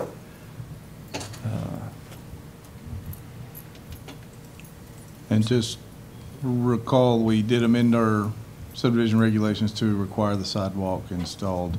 It is not done anymore at time of building permit. We had a lot of problems Yeah, getting we've those changed lined that up. 1,000 times. You know, Seth, we've tried our best on that one because we've, you know, we originally had it when the houses were built, and then you've got, you know, out there in Quail Creek, you've got lots that have been out there for 30 years that still don't have sidewalks. So then we changed it over when Spring Lakes was done, that you had to do the sidewalks when the, and that one was when the houses were built or in 2 years. And then, you know, the mayor at the time didn't want to go out and make all these property owners build sidewalks in front of their vacant lots. So in Spring Run, you've got, you know, sections missing, you know, 100 feet here and 100 feet there where kids jump on their bikes out into the road and then get back on the sidewalks, which is probably more dangerous than not having a sidewalk to start with. So typically, we've been requiring both of them now and at the time of the subdivision, just to make sure that they're there. Yeah. Well, in this case, there is a sidewalk, like I said, on the south side of Gayfer.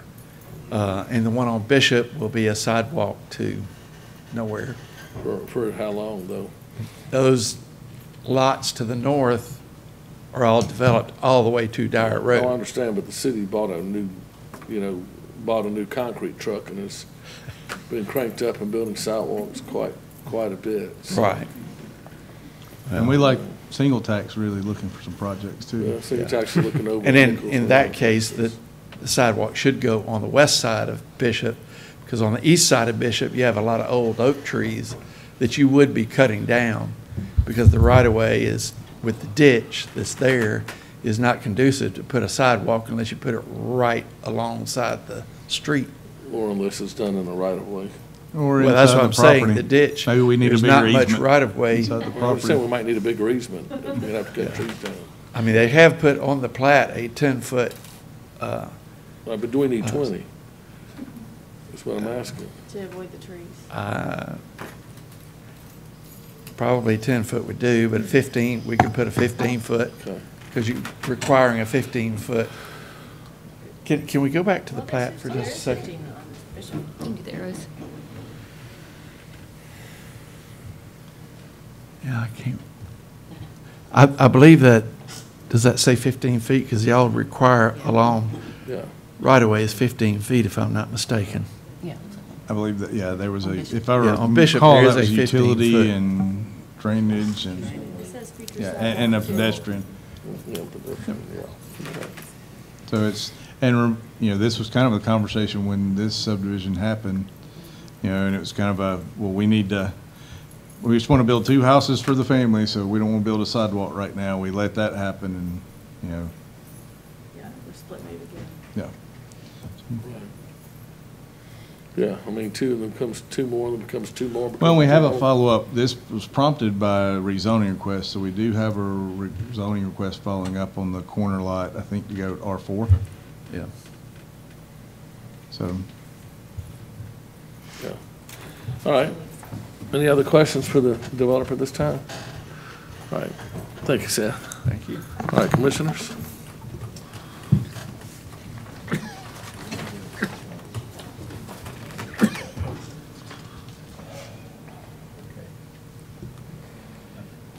I move we approve SD 24.16, Gaver Place Phase 2 minor subdivision, subject to staff recommendations.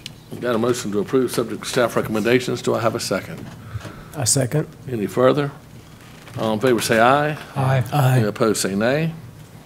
All right, next item on the agenda is, I believe it's 2417 South Church Street. Am I correct? Section Street? Yeah, South Section Street condominium. Perfect, okay. Okay, I'm not gonna spend too much time on this because you've seen it before. We've approved it before. The time ran out before it's recorded. So we're back, really, nothing substantially at all is changing. I do have one condition. You have a page in front of you. There's the 2 plans as they sit. There's a little bit of changing on the front, and that's really more dealing with the condo lot. This fee simple versus line, so There is a little bit of changing on how you've got a private area and a common area, and then kind of that quasi, which courtyard and some of the front area will be. There's our landscape plans, drainage plans. The fire is the one that I want to discuss, and what I have in front of you. If you recall, when we had this at the preliminary level, we could not do a fire flow. The city was under a moratorium or the sprinkling and those sort of things in that heat of summer.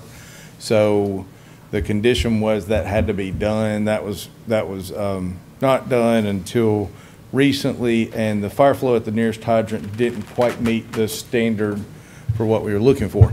So Eric, really miss him tonight, had a little surgery, so I hope he's feeling better.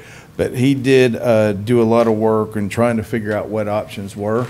So that we do have a solution to that. That's the page in front of you. I'd like to read that as a condition of this as we get there. Really, there's no need to rehash everything is there. So staff does recommend approval of this once again. I'm going to revise one that does read, provide a solution for fire protection as proposed by the consultant. We do have a condition that sidewalk and landscape shall be installed before the issuance of a CO. Now, to revise that condition number one, and essentially before I read this in, essentially there's three options. And this, we just got this right before the meeting. So what was going to be required to meet the fire flow is running a new water line all the way from the water tower over to just meet the requirements of this plan. Well, there's some things that also can be done with construction methods that would make it meet the International Fire Code. So that's what these three options are. Number one is based on what water told, provide the required fire line as specified by the Fairhope Fire Water Department to be designed by the developer's engineer of record. Option number two would be to install NFPA 13D sprinkler systems in each resident. Or option three would be to require 1 hour fire barriers on the north wall of each building and remove any openings. That would be doors, windows, or perforated soffits, etc. on that wall. So that would give the applicant those three options to meet the fire code at their call. That would be substituted for provision or staff recommendation one.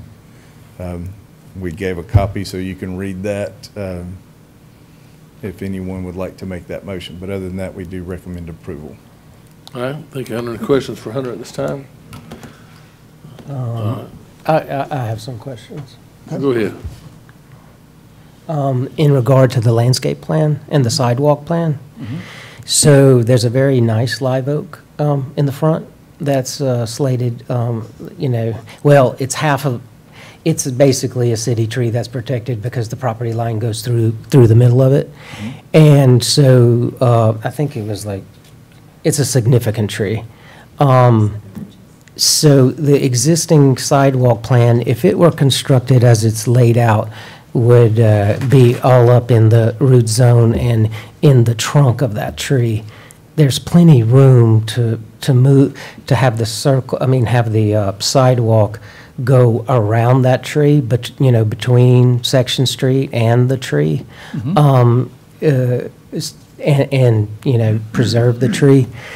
And I don't, the street trees that are being required are live oaks, and that's a lot of live oaks in a very small area, which, I guess we, can't really kind of dictate. I guess it meets, that they're putting street trees, but they would be, one of the proposed live oaks would be planted underneath the canopy of the one that goes to the south. The canopy is not indicated on the landscape plan, so it would be pretty much underneath it day one.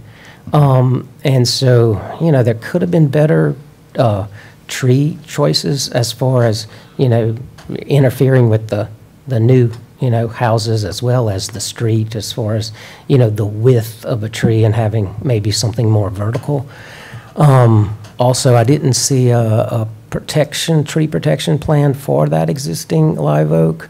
And according to the stakeout, the layout of the units, which that's already been, done, several of those limbs from that live oak are going to have to be trimmed, and I just wanted to be sure that they're trimmed by, an arborist and that they're just not, blunt cut, that they're, properly pruned. I think you might need to make the motion when we get to that point, though, and put it in the form of a motion. No, that's fine. Yeah. They're very interesting points. I'm just saying, because I think that that's one of those kind of win-wins. I think, Craig probably care less what type of trees he plants, as long as it looks nice to help him sell it. And, and I think if you put that in the motion, then we'll have it quantitative. That'd be great. All right. Can I ask you out of curiosity? Not in just 1 minute you can. I'm going to open a public hearing, and we can bring all the questions up at that point. At which time I will. Mike, come on up, but you have to say even though I know who you are, you got to say your name and your address so the secretary can pick it up. Come on up, Mike. I'm opening the public hearing at this time, and Mike Reinhardt will be the first person with the question. And what's your address, Mike? 251 South Section. 251 South Section. Thank you, sir. I just wanted to, that brought up a question, what he was going through. I noticed on that nice tree, I really like that tree myself. The power company butchers it. Do y'all have any protection for that, or do y'all have any plans for protection for that? The only thing to do to get around that is to put the power lines underground, which the city's starting to do section by section, because I've got a live oak in front of a building that I own over on Bancroft. And I just want to get in the fetal position and cry about once every 2 years when the power company comes through there. They hire Asplund usually, and they come through there and just whack that thing, and it looks like a goalpost now. It was a beautiful oak tree that my granddad planted. But no, the power company they just have to do that for safety reasons until the power's put underground. And that's one of the most interesting things when you look at the old pictures of downtown Fairhope, when they had the power lines, like back when the 7-Eleven was up, and you look at those pictures now, it's amazing how much more attractive it is when those power lines are put underground. They're expensive, but you don't have to worry about, the lines coming down in windstorms and with trees, and it's a lot safer and a lot more attractive, but it's real expensive. Yeah, well, I realize that it's expensive. All right, well, that just, it was something that hurt my feelings when I saw that, that happen, and it would be great if some protection, if we're gonna limit the property owners, we need to limit that as well. So, just something that came to my mind. Thank you, Mike. So I'll move forward. You say safety, and you can't really do much around that. You can't spend big money to avoid having a safety issue that is not cool. Anyway, the only purpose that I'm here for really tonight is Lucy wanted to reiterate about the light, which we had an agreement about the light, that we weren't going to have light pollution trespassing, and she was concerned about water, and I feel like we've got an agreement there as well, but I just wanted to get that covered. Yes, So that I know that on the south side of me, they put in a driveway, a raised driveway, and it diverted a lot of water over on our place. And that was, I was a kid then. I didn't know, And then it started sinking the house and stuff, and so now I'm paying more attention. So as long as that's good, I'm good. All right. All right, thank you, Mike. All right. All right, anybody else wish to speak to this item? This is 211 South Section Street. All right, in that case, I'll go ahead and close the public hearing. Craig, do you have anything you want to add at this time? The developer's here if anybody has any questions. I'm just part of the development. Craig Dice. I can talk about that, but we do all this thing. Paul, I think we definitely brought that back to y'all as far as the sidewalk. you know, we're not about trashing the tree. We don't want it looking like the one in front of the Lutheran church. You know, so that ain't just across the street. Yeah. Y'all be cutting it down for long. Thank you. Yes, ma'am. I'm here with the applicant, just Okay. Anything available else for to add, or questions if just there's in case? anything on the plans or on the plat. We can make a recommendation for a smaller size tree, that's no problem, and definitely moving that sidewalk. I don't think those are issues that can't be addressed. Okay. And maybe the building entrance as well, is because it's a sidewalk in the building, the entry walk, sort of, you know, box it in together. Yeah, I mean, you'll want to keep the sidewalk aiming to the front door, but it can definitely Yeah. have a little bit of sinuosity to it, Curve. yeah. And do we have, whenever these things come up and then come up again, is there a record of, do we have conditions on the last one? I remember we talked about light pollution and shielding. Were there conditions on the last approval? It'd be good to not lose those. I think we added one there, and I think it was, you know, the regulations would prevent that anyway, so we look at those during, you know, the permitting. A lot of times when something like that sneaks through, it's after somebody's moved in, and then they're hanging then it's a code enforcement issue that we've got to go figure out, Well, so. but just, But it's no harm when. in general, like, say, can we include as a condition that all previous conditions from the previous approval still hold, or is that, can't? I mean, I hate for us to. I if would we thought prefer, through if you're it- concerned about light, be specific about that one, because we have different understanding of the fire flow and things now. Yeah. So I would Oh, those not were want to conditions get something mixed up that from would 2 bring years up- ago. Okay.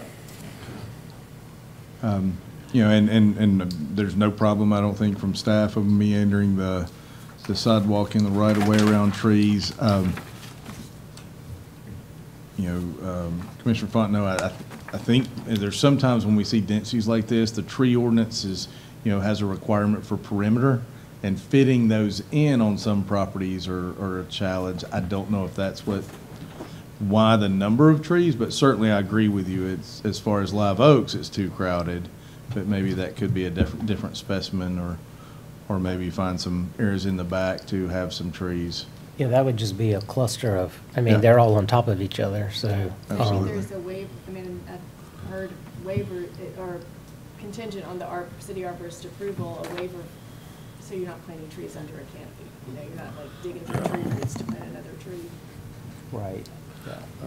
on the amount of street trees. Any other questions for the developer while she's here? All right. Okay, Thank you so thank you. much.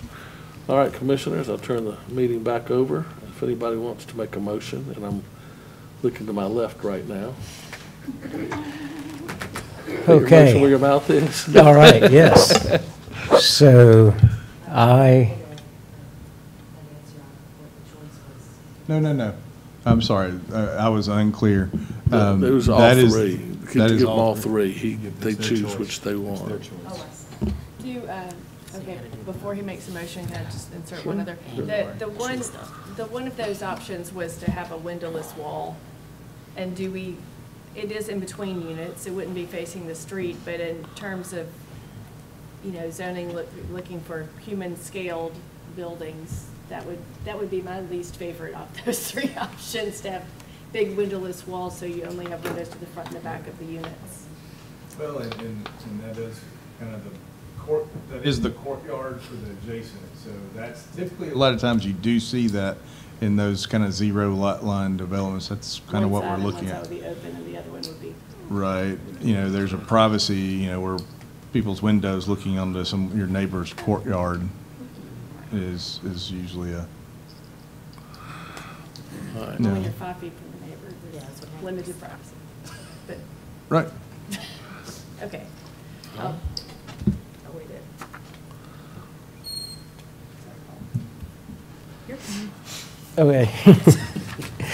Let's see, so I move that we recommend case SD 24.17 South Section Street townhouses with staff recommendations, the original 2 staff recommendations, as well as the third for the conditions of the fire,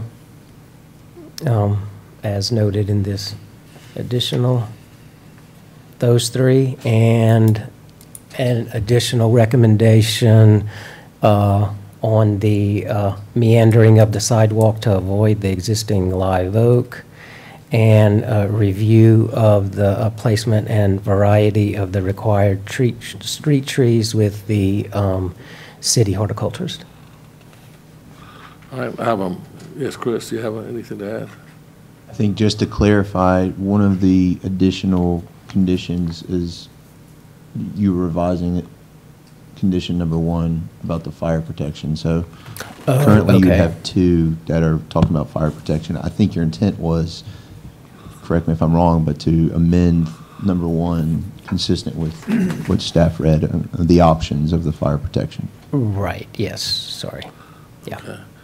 So staff recommendations, changing 1 to what Hunter read earlier, plus adding the meandering and the trees looked at by the horticulturist. Staff got a motion. Do I have a second? Second. All right, any further discussion? All in favor say aye. Aye. Any opposed say nay. All right, motion passes unanimously. Next on the agenda is ZC 2404, 53 North Church Street, rezoned to B3B. Okay. This is a rezoning request alone. There is an existing building on the property, so I want to draw your attention to the zoning map on the left side of the screen. Church Street is the edge, the center line, basically the edge of the central business district. So where I believe historically, and Chairman Turner, you might correct me, I believe at some point in our history, what defined the CBD was streets and then whatever's across the street from that. And I think what you see on the western side of Church Street in this block, there were things that were zoned. The green is R4, pink is B2, and the darker blue is B3B. The tourist resort that does allow bed and breakfast hotels. That's the emphasis on those districts. So the one lone holdout is the R2, the brown zone circled by the purple line, and that is what we're here for today. The request came in as B3B. Actually, I'll tell you what happened in the conversation. There is a home there, I believe, been some renovations, and the question of what to do about a garage, building a garage, and then an apartment above it that we can rent out. Well, that would require a zoning change because we don't allow that in R2. And you're not in the central business district, but with its proximity and other adjacent things on this street, we thought that would be appropriate. Of course, with any zoning change, we have to look at what could potentially be. But the plan you see is what's existing. There's a 2-story residential structure on the site. And roughly back in this area was where the 2-story garage would go. The setbacks change a little bit within the two, but what I can tell you is there would still be a 20-foot buffer that actually with a residential you can build to 5 feet. So this would require a 20-foot buffer on the rear and a buffer against the adjacent property to the north. Wait, another garage? I'm sorry, not the garage we're looking at, but a second garage? Look, just this is the home. Okay. So yes, this is the zoning. Yeah. So this house. This wouldn't matter. I'm just telling you what This was. is like- yeah, it doesn't matter. But it would be a separate building toward the back.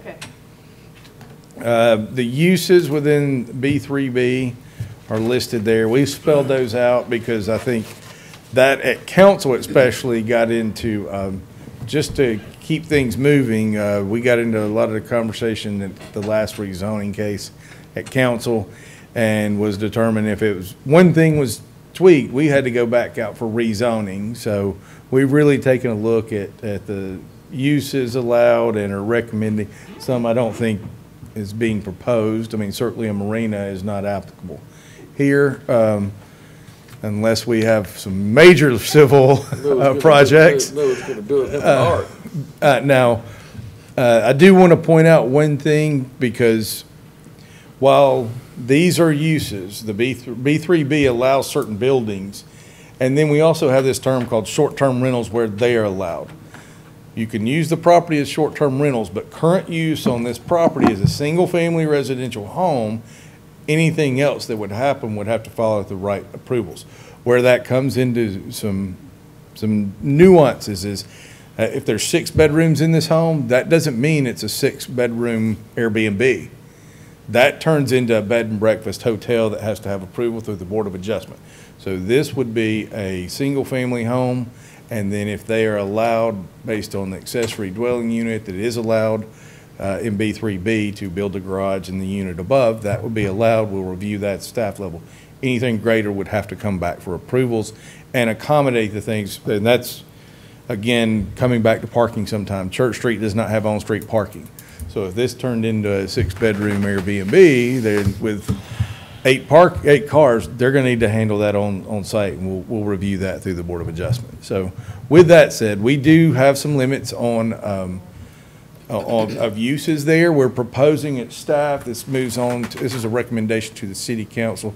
So this is kind of an open dialogue tonight, see what y'all think, the applicant, if there's any conversations on this, but the Table 3.1 does allow uses, so hotel, motel, all of the things that we typically see in the tourism district. We did strike out some that probably would never come up. Multifamily apartments, general office, professional office, grocery store, convenience store, general merchandise, outdoor recreation facility, and indoor recreation, personal storage, recreational vehicle park, restaurant, bar, entertainment venue, and marina. We also have listed, just to memorialize this, current use is a single-family residential structure. Any change in use shall meet all applicable laws and regulations at the time of application. If there's any questions, I can certainly answer those. We also have, lost one, didn't he? David is gone, but there's owners here if you have any questions. All right. Any questions for staff at this time? I think I know what your answer is, but why B3B instead of B4? B4 is an office, which you're not necessarily looking for an office there at the park. If you look at the uses, it's more restricted than B3B. So oddly enough, and then this is. But if you look at the zoning, it's contiguous to B3B. Well, it's contiguous to R4. Actually, it's more simple than that. When 2007, when the short-term, when we call it the short-term rental ordinance, it's basically one paragraph. It not only says where they can be, it says where it can't be. B4 is the only one left out of both of those. So based on, some reviews of cases in the past, short-term rentals are not allowed in B4. Yeah. I thought didn't we have one about a year ago where? They rezoned to B3B, no, they rezoned to B2. We had another one that was, we actually amended the whole of the central business district to allow short-term rentals that solved their concern. This not being in the CBD, they have to have something that would allow short-term rentals. So thought this was probably the better fit. Okay. All right. Okay. Thank you, Hunter. Yes, sir. This is a public hearing, so does anybody from the public wish to speak? Yes, sir. If you'll come up, please state your name and your address, please, sir.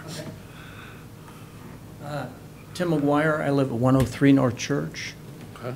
And currently, our concern is that between Oak and Magnolia, we already have 7 short-term rentals. And so this will add to that.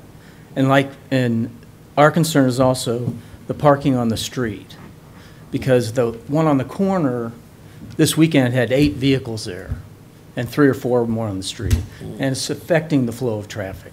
Sure. And especially during busy times. Right. And we just think adding another short-term rental is going to add to that problem. You're just talking about the construction though, right on that corner? Is that what you're talking about? No. The big house in the corner of Oak and Church is a 2-rental house. It has 2. I know it's not supposed to be parking, but when I drove up here, I drove down there and there was 2 cars parked on the street. And there consistently is on the weekends, cars on both sides of the street. Yeah, I think there's probably something to call the police department about towing them off.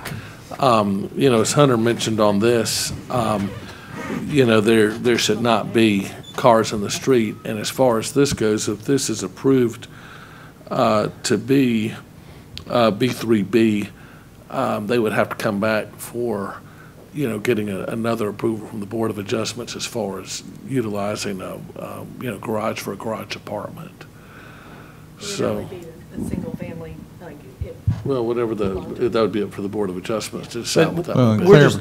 clarification, the garage apartment would not need Board of Adjustment approval, it would be a by right use. That'd be about but right. taming But if the they did more house than just into- that one, Renting out more than that one unit, which shouldn't have more than one car there, maybe two, Okay. then Well, they should have to come back. But these other rentals that you see on consistently having more than one or two vehicles Yeah. every weekend, and I'm just afraid that this would add to that. Yeah, Yeah, there are no signs out there that say. Yeah, there's no signs that say no parking. yeah, well, that's something that probably needs to be taken up in at another venue. I mean, I'd love the street to be no parking, but Yeah, no, that's a good point. I mean, it's not, you don't need cars out there if it's a safety issue.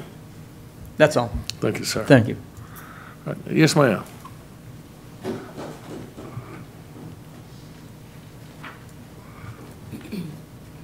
Gene used to be the president and sit in my seat back years ago.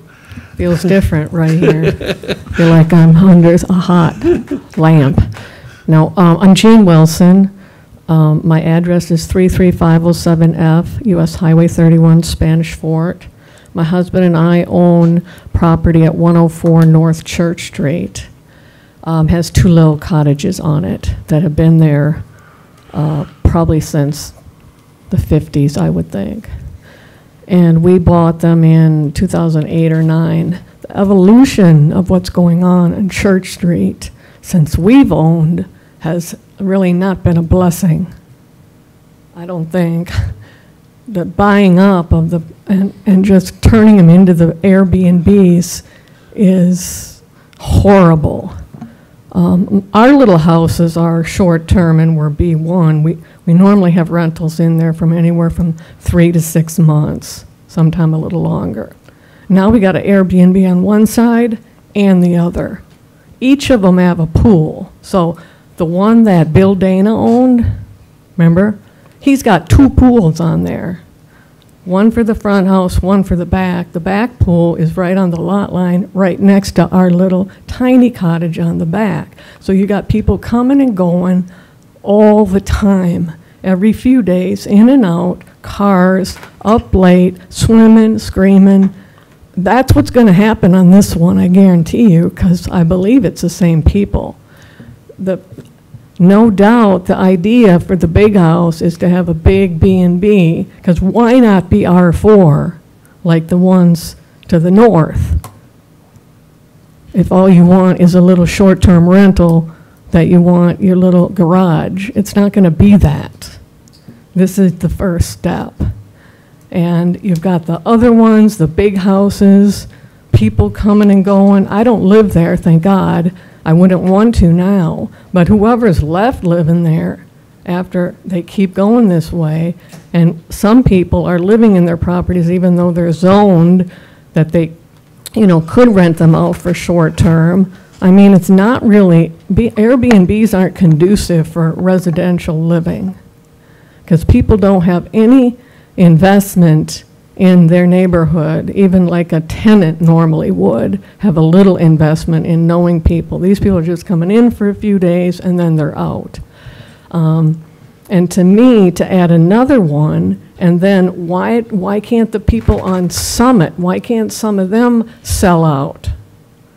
Like the one on Summit and Magnolia, because he's now going to be backed up to one and then to the side, and then why not another one? And then pretty soon, you've got all the neighborhoods being encroached with these short-term rentals.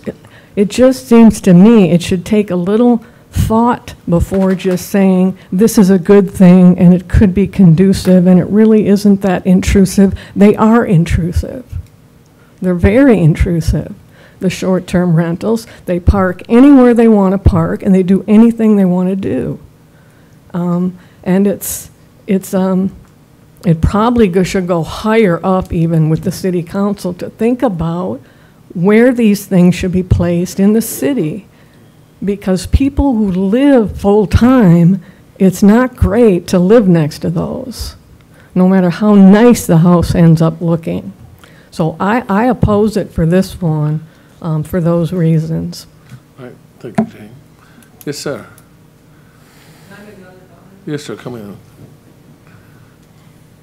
You know, I understand her concern. I live on the street, and I can tell you that the people renting these places have not caused problems, okay? Let me just state that. My concern is the traffic flow and the parking. That's my primary concern. We've not had any issues with any of them. And when we've had issues, we've talked to the people that own them. Like, one person parked their boat and truck out on the road. We asked him, hey, you can't do that. You're blocking the street. He said he'd take care of it, and he did. So we really, being on the street, we've not had problems. We're concerned for the traffic flow and the parking. Yes, sir. All right, thank you. Anybody else from the public wish to speak to this item? In that case, I'll go ahead and close the public hearing. Yes, certainly. No, the public hearing, we'll list you as the developer. Do you have anybody else here to speak for you? You want a presentation? Well, come on up then. Absolutely. My legal name is Catherine Mull, but I go by Krissa, yes. And I'm the owner of the house. And so I guess just a few things I wanted to say is that we actually, I don't know if you could see with the picture of the house, but there's quite a bit, there's a lot of parking. You can't really even see to the right of the house, but I have a long driveway to the right that honestly could probably fit 5 cars, at least.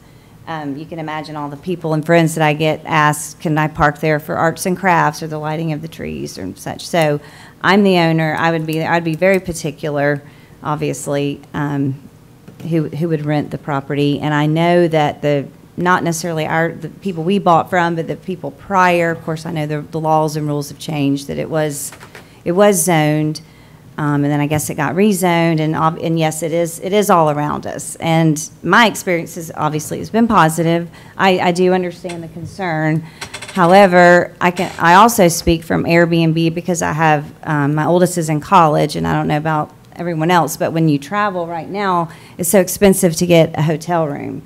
And of course, I think it's going to bring revenue to the city, like we do and we have.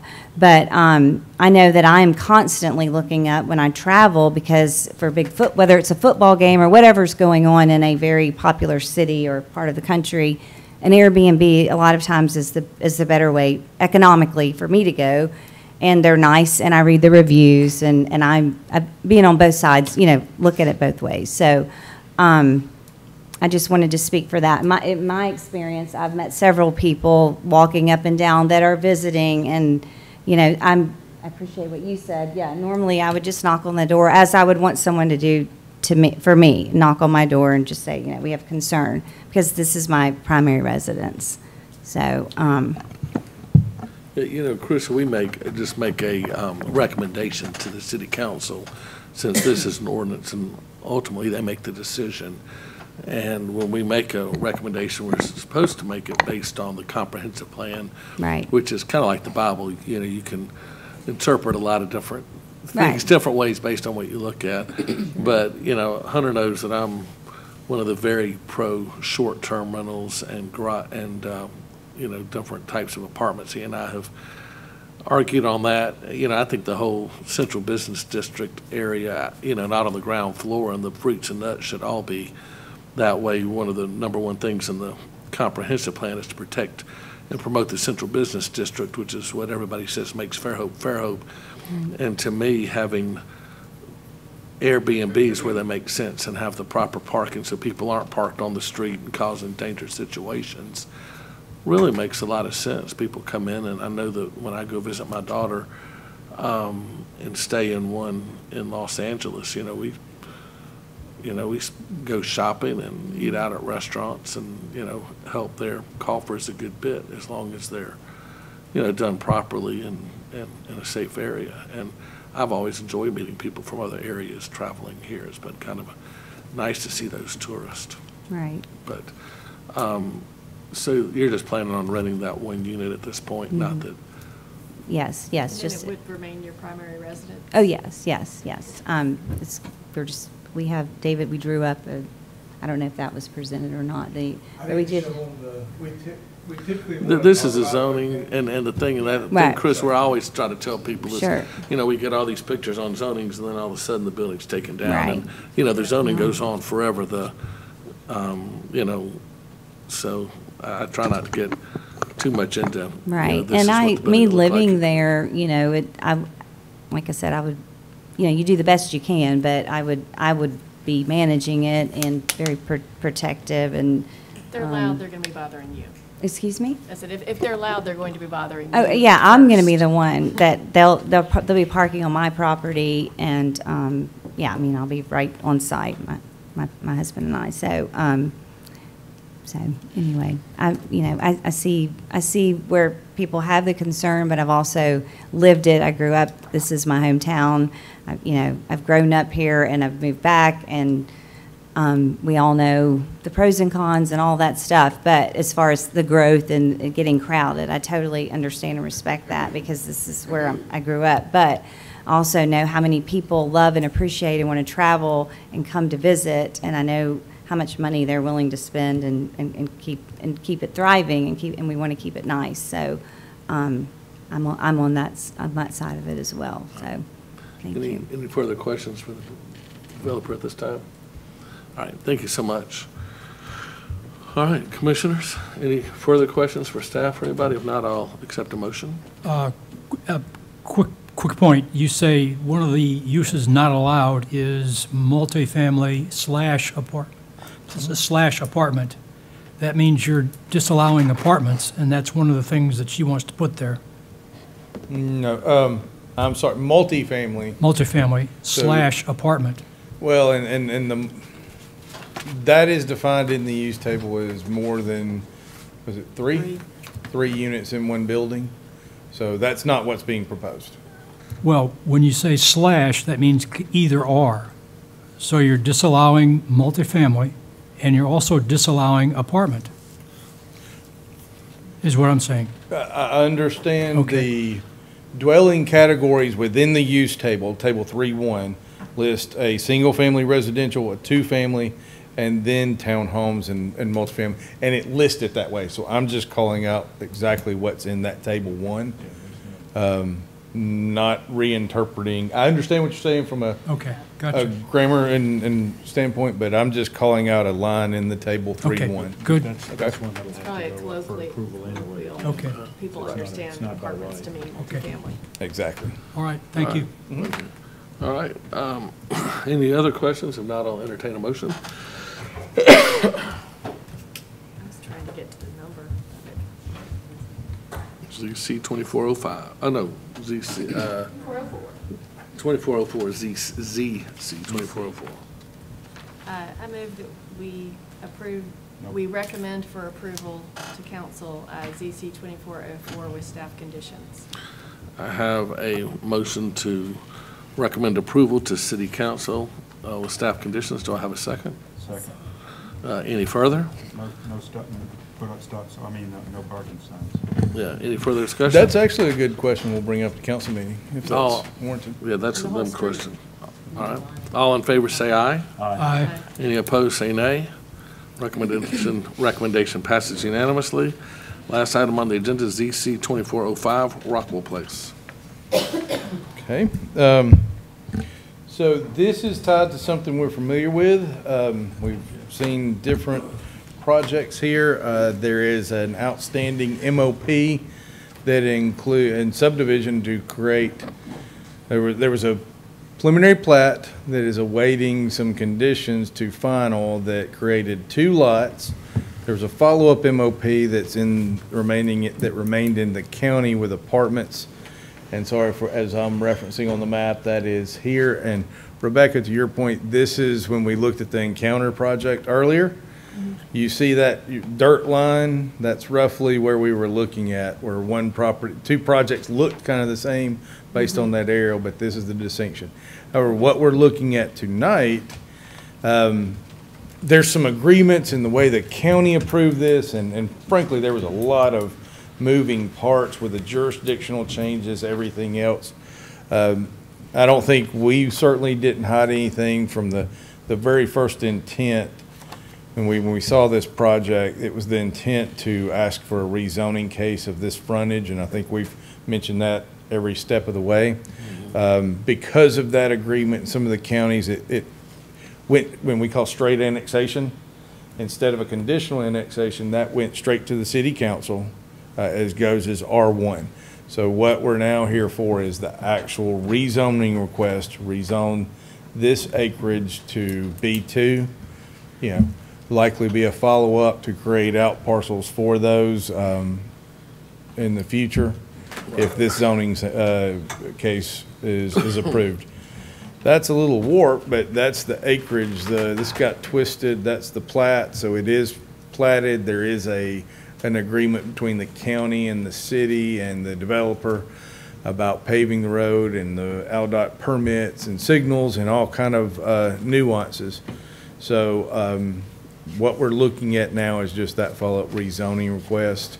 It's B2, really everything that goes along with B2 being in the commercial area of what I saw George Robards, who was on the County Planning Commission for years and years and years today. And he said, you know, about 30 years ago, we were talking about, you know, that'd be a great place for a node where commercial development is. And, you know, he's finally getting around to seeing some of that developing. So we want to ensure that that does develop in some qualities that I think Fairhope is important and doesn't turn into, we have a chance now to keep it from being Hamburger Hill or Airport Boulevard or whatever, instead of putting a Band-Aid on it later, actually looking at that. So we want to make sure that is done. But with that said, we do recommend approval of this that would allow the commercial uses with 3 conditions. And I believe 2 of these were answered. But the first one is each site created in Lot 1 shall have a mandatory site plan review. So this subdivision happens, you know, we will have a mandatory site plan review. We did that on any of the commercial projects. And then we need an outlet, and I'm sorry, Mike wrote this one, so I don't know if he intended for this condition to be actually a condition, so I'm going to read it. We've got a correspondence. So an update from ALDOT or completion thereof of Rockwell Boulevard and Highway 181 connection prior to further subdividing or applying for any permits. That is supposed to happen in 2 to 3 weeks. And that was on June 12th. And then third, provide a schedule for the completion of the apartments and portions of the roads that will be public as soon as possible and prior to applying for any permits. So that estimated time is approximately 3 months from June 12th, 2024. Tim Lawley is here and has been patiently waiting back there with Sawgrass. So if you have any questions for the development team. Any questions for Hunter at this time? If not, I will open the public hearing at this time. Would anybody in the public besides Tim wish to speak to this item? In that case, I will close the public hearing. Tim, do you have anything to add? Sure, I do. Good thing, otherwise you sat a long time for no reason at all. I just got to get up and stretch my legs a minute. Yeah, right. Good evening. Tim Lawley with Sawgrass. I did just want to give an update on the items 2 and 3 there. The work in the ALDOT right-of-way is about 90% complete, and the bit 3 is a little misleading. The 3-month schedule is kind of when the apartments are expected to finish in the MOP, but the paving for the public portion of the road was actually supposed to start this week.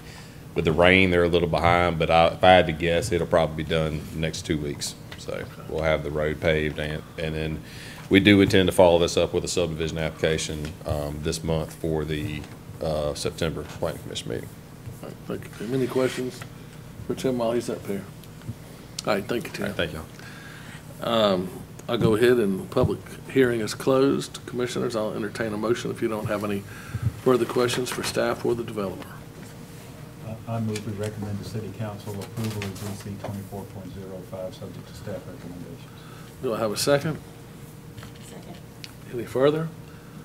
All in favor say aye. Aye. Any opposed say nay.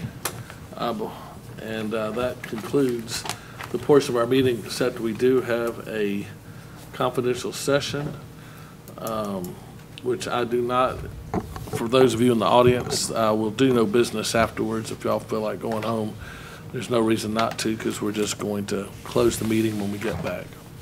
Mr. Chair, excuse me, I'd make a recommendation the Planning Commission go into executive session to discuss pending and potential litigation pursuant to Alabama Code Section 36-25A-7. Make this declaration as counsel of the City of Fairhope Planning Commission, and I expect we'd be in executive session maybe 10 minutes, but do not, as you said, anticipate any activity afterwards, and make this declaration that will be included in the minutes, and I'll follow up with a written declaration for the court's record, or for the clerk's record. Will we be here for the executive session? Turn off the microphones. No. Wait, you do need to make a motion, and Do I have a motion to go into executive session? Sorry. So moved. Do I have a second? Second. All in favor, say aye. Aye. Ms. Palmer? We adjourn. Do I have a second? Any further? All in favor, say aye. Aye. All right, we're adjourned. So, Chris? Thank you. I'll sign you that and get that to you.